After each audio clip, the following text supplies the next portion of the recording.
আজকের ক্লাসে আমরা আলোচনা করব ক্লাস 6 এর ভূগোল বিষয় নিয়ে। একদম দোরগোড়ায় চলে এসছে তোমাদের সেকেন্ড সামেটিভ বা দ্বিতীয় পর্যায়ক্রমিক মূল্যায়ন।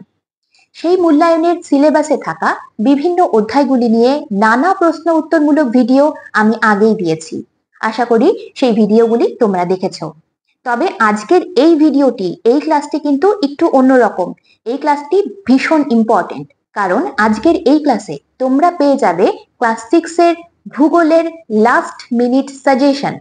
অর্থাৎ তোমাদের দ্বিতীয় পর্যায়ক্রমিক মূল্যায়নে ভূগোল থেকে যেই ধরনের বড় প্রশ্ন আসতে পারে, সেই ধরনের গুরুত্বপূর্ণ কিছু বড় প্রশ্ন তোমরা পাবে আজকের ক্লাসে। তোমরা তো এতদিনে নিশ্চয়ই জেনে গেছো যে তোমাদের এবারের পরীক্ষায় একটি 5 নম্বরের প্রশ্নের উত্তর করতে হবে এবং যে কোনো অধ্যায় থেকেই এই প্রশ্নটি করা হতে পারে। সাধারণত 2টি বা 3টি প্রশ্ন দেওয়া হয় এবং বলা হয় একটি প্রশ্নের উত্তর করতে। এবং বিগত বছরগুলিতে নানা বিদ্যালয়ে যেই ধরনের প্রশ্নগুলি বারে বারে এসেছে, সেই ধরনের প্রশ্নগুলিকে ফলো করে এই সাজেশনটি তৈরি করা হয়েছে। এখানে যেই প্রশ্নগুলি তোমরা পাবে, এগুলো কিন্তু সামনের পরীক্ষার জন্য ভীষণ গুরুত্বপূর্ণ। তোমাদের সামনের পরীক্ষায় অবশ্যই এখান থেকে তোমরা একটি না একটি প্রশ্ন পাবেই। তাই খুব ভালোভাবে মন দিয়ে এই পুরো সাজেশনটা তোমরা ফলো করো। এখানে যে প্রশ্ন এবং উত্তরগুলি দেওয়া হয়েছে, সেগুলি বাড়িতে খুব ভালোভাবে মন দিয়ে পড়ো এবং তৈরি করো। আর সময় নষ্ট না করে চলো তাড়াতাড়ি আমরা দেখে নিই এই প্রশ্ন এবং উত্তরগুলি। ব্যাখ্যামূলক উত্তর ভিত্তিক প্রশ্নাবলী। এই প্রশ্নগুলির প্রত্যেকটির মান 5 নাম্বার করে। প্রথম প্রশ্ন, পৃথিবীর বায়ুমণ্ডলের স্তর বিন্যাসের পরিচয় দাও। উত্তর, উষ্ণতার তারতম্য অনুযায়ী পৃথিবীর বায়ুমণ্ডলকে 5 ভাগে ভাগ করা যায়, যথা 1 নাম্বার ট্রপোস্ফিয়ার। বায়ুমণ্ডলের সবচেয়ে নিচের স্তরটি হল ট্রপোস্ফিয়ার। ভূপৃষ্ঠ থেকে ওপরের দিকে 16 কিলোমিটার পর্যন্ত এই স্তর বিস্তৃত। এই স্তরে ধুলোর কণা, জলকণা ইত্যাদি থাকে বলে এই স্তরে মেঘ, বৃষ্টি, ঝড় ইত্যাদি ঘটনা ঘটে। 2 নাম্বার পয়েন্ট, স্ট্র্যাটোস্ফিয়ার। ট্রপোস্ফিয়ারের ওপরে ভূপৃষ্ঠ থেকে 50 কিলোমিটার উচ্চতা পর্যন্ত বিস্তৃত বায়ুমণ্ডলের দ্বিতীয় স্তরটি হল স্ট্র্যাটোস্ফিয়ার। এই স্তরে 20-25 কিলোমিটার উচ্চতায় ওজোন গ্যাসের একটি স্তর থাকায় তা ক্ষতিকারক অতিবেগুনি রশ্মি থেকে আমাদের রক্ষা করে। এই স্তর শান্ত থাকায় জেট প্লেনগুলি এই স্তর দিয়ে চলাচল করে। 3 নাম্বার পয়েন্ট, মেসোস্ফিয়ার। স্ট্র্যাটোস্ফিয়ারের ওপরে ভূপৃষ্ঠ থেকে 80 কিলোমিটার উচ্চতা পর্যন্ত এই স্তরটি বিস্তৃত।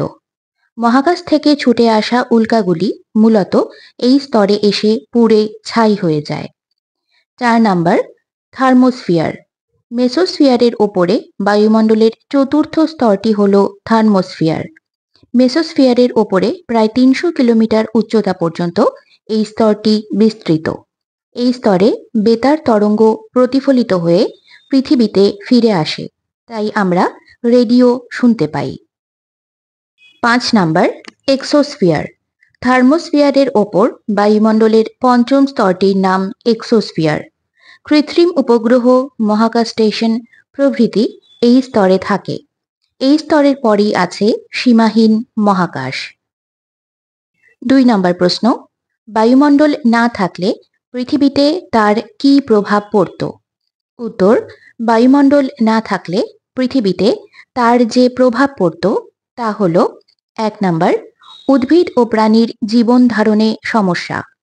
বায়ুমণ্ডল না থাকলে বাতাসে অক্সিজেন, কার্বন ডাই অক্সাইড থাকতো না, ফলে প্রাণী ও উদ্ভিদ সৃষ্টি হতো না বা বেঁচে থাকতে পারত না। 2 নাম্বার পয়েন্ট, তাপমাত্রার ভারসাম্য হ্রাস। বায়ুমণ্ডল আছে বলেই পৃথিবীর তাপমাত্রা জীবন ধারণের পক্ষে অনুকূল হয়েছে। বায়ুমণ্ডল না থাকলে দিনের বেলা তাপমাত্রা খুব বেড়ে যেত এবং রাতের বেলা তাপমাত্রা অত্যন্ত কমে গিয়ে অধিকতর শীতল হয়ে যেত। 3 নাম্বার পয়েন্ট, উল্কার সঙ্গে ভূপৃষ্ঠের সংঘর্ষ। প্রতিদিন মহাকাশ থেকে প্রায় 10,000 কোটি ছোট ছোট উল্কা পৃথিবীর দিকে ছুটে আসে। বায়ুমণ্ডল আছে বলেই বায়ুস্তরের সঙ্গে সংঘর্ষে উল্কা পুড়ে ছাই হয়ে যায়। যদি বায়ুমণ্ডল না থাকতো তবে প্রায় প্রতিনিয়ত উল্কা পৃথিবী পৃষ্ঠে আছড়ে পড়ত। 4 নাম্বার পয়েন্ট, অতিবেগুনি রশ্মি। বায়ুমণ্ডল না থাকলে ওজোন স্তর অতিবেগুনি রশ্মি শোষণ করতে পারত না, যার ক্ষতিকর প্রভাব জীবজগৎ ভোগ করত। 3 নাম্বার প্রশ্ন, অ্যান্টার্কটিকাকে বিজ্ঞানের মহাদেশ বলা হয় কেন? উত্তর, 1959 সালে অ্যান্টার্কটিকা মহাদেশকে নিয়ে যে আন্তর্জাতিক চুক্তি স্বাক্ষরিত হয় তাতে অ্যান্টার্কটিকাকে বিজ্ঞানের মহাদেশ বলে চিহ্নিত করা হয়।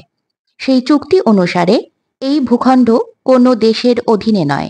পৃথিবীর যে কোনো দেশ এই মহাদেশে সমস্ত রকম বৈজ্ঞানিক গবেষণা করতে পারবে। এটি একটি আন্তর্জাতিক ভূখণ্ড। তাই বর্তমানে ভারত সহ প্রায় 40টি দেশের 100টিরও বেশি গবেষণা কেন্দ্র রয়েছে এই মহাদেশে। এই মহাদেশের ভূগর্ভে কয়লা, খনিজ তেল, প্রাকৃতিক গ্যাস, তামা, নিকেল, সোনার অফুরন্ত ভাণ্ডার রয়েছে। সারা পৃথিবীর বিজ্ঞানীরা এই মহাদেশের প্রাকৃতিক পরিবেশ, জলবায়ু, খনিজ সম্পদ নিয়ে গবেষণা করছে। 4 নাম্বার প্রশ্ন, আবহাওয়া ও জলবায়ুর পার্থক্য লেখো।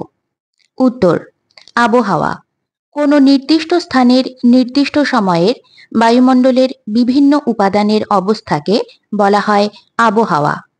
জলবায়ু, জলবায়ু হলো কোনো অঞ্চলের 30-35 বছরের আবহাওয়ার গড় অবস্থা। আবহাওয়া, আবহাওয়া প্রতিদিন এমনকি প্রতি মুহূর্তে বদলায়। জলবায়ু প্রতিদিন বদলায় না। আবহাওয়া স্বল্প পরিসরে পরিবর্তিত হয়। জলবায়ু বিস্তৃত অঞ্চল ভেদে পরিবর্তিত হয়। 5 নাম্বার প্রশ্ন, ভারতের জলবায়ুতে মৌসুমী বায়ুর প্রভাব সম্পর্কে যা জানো লেখো।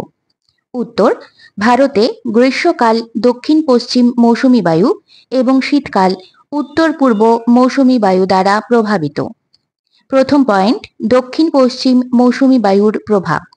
গ্রীষ্মকালে উত্তর পশ্চিম ভারতে উষ্ণতা বেড়ে যাওয়ার কারণে গভীর নিম্নচাপ সৃষ্টি হয়।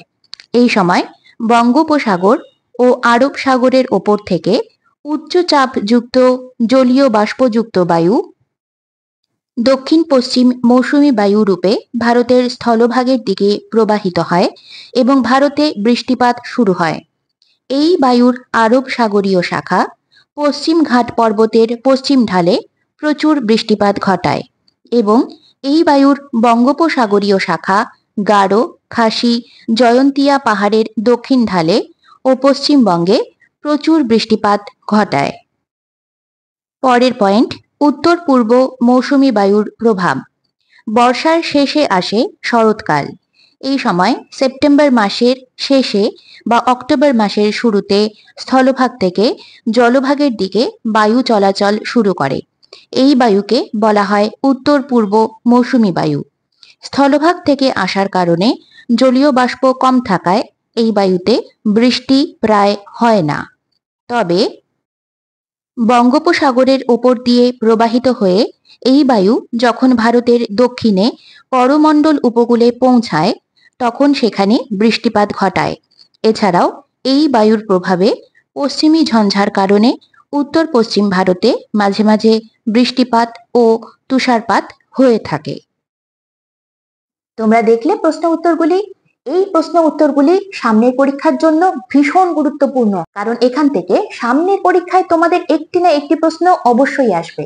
আজকে এই পর্যন্তই। তবে শেষ করার আগে তোমাদের কাছে একটি ছোট্ট অনুরোধ, যদি তোমাদের আমার পড়ানো ভালো লাগে, যদি মনে হয় আমার পড়ানোতে তোমাদের পরীক্ষার কোনো সুবিধে হচ্ছে, কোনো লাভ হচ্ছে, তাহলে আমার চ্যানেলে একটা সাবস্ক্রাইব করে দিও, ভিডিওটাতে একটা লাইক দিও, বন্ধুদের সাথে শেয়ার করো।